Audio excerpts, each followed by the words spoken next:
ओम शांति।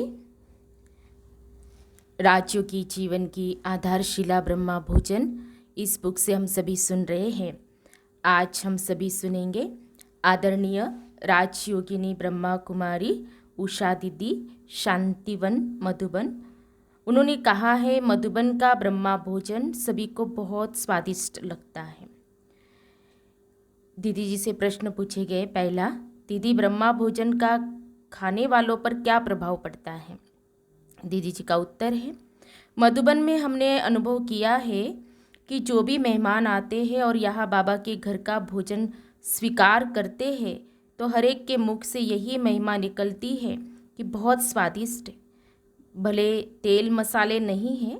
शिविर में अनेक ऐसे भी भाई बहनें आए हैं जिनको कई सालों से नींद नहीं आई थी। एक बहन ने अपना अनुभव सुनाया कि 12 सालों से मैं नींद आने की दवाई लेती रही, लेकिन यहाँ का भोजन स्वीकार करने के बाद जब कमरे में गई तो इतनी अच्छी नींद आई कि पहली बार स्वाभाविक निद्रा का अनुभव किया। भोजन जब शांति से बनाया जाता है, भगवान के लिए यह बन रहा है, यह ऊंचा भाव है, तो स्वाभाविक है कि जितनी शीतलता की स्थिति रहती है, भोजन खाने वालों के ऊपर भी उसका उतना ही प्रभाव पड़ता है। नेक्स्ट क्वेश्चन, दीदी हमारे मन पर जल का प्रभाव शीघ्र होता है या भोजन का? दीदी जी का उत्तर, जल का प्रभाव ज़्यादा फास्ट रहता है। जल तरल होने के कारण हमारी नस नस में घूमता है। भोजन स्वीकार किया, चबाया, पचाया, उसका खून बनकर शरीर में शामिल हो तब असर दिखता है, लेकिन पानी का असर तुरंत दिखता है। नेक्स्ट क्वेश्चन, ये लास्ट है। जब हम बाबा को भोग लगाते हैं उस समय हम जल क्यों रखते हैं?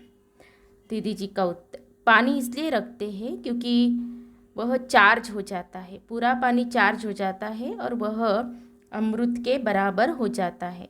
मुझे याद आता है, बड़ी दादी जी जब बीमार थे तब भी बाबा ने कहा था, दादी जी को प्रतिदिन अमृत वेले पानी को चार्ज करके पिलाओ, इससे काफ़ी फ़र्क पड़ता था।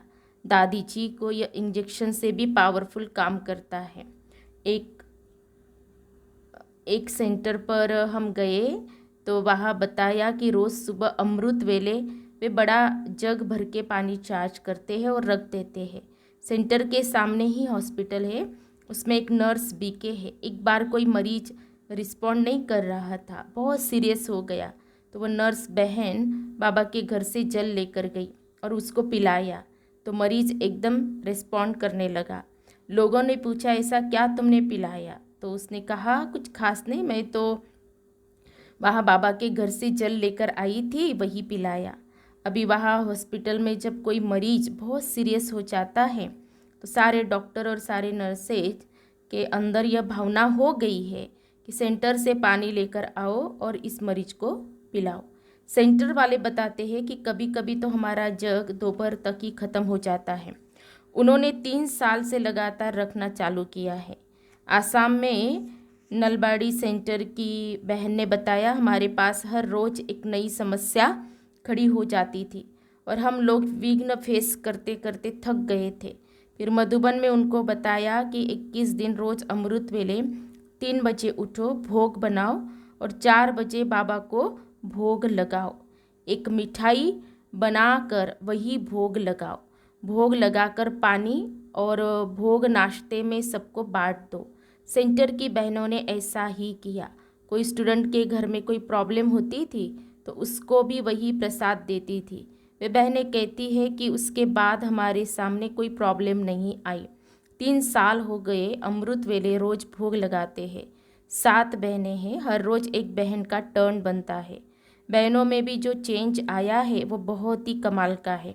बहनें अपना अनुभव सुनाती है कि एक बार सारे रिक्शा वालों का उन्होंने प्रोग्राम रखा, तब रिक्शा वालों ने कहा कि आपके यहाँ कोई बुजुर्ग है जो चक्कर लगाता है यहाँ पर?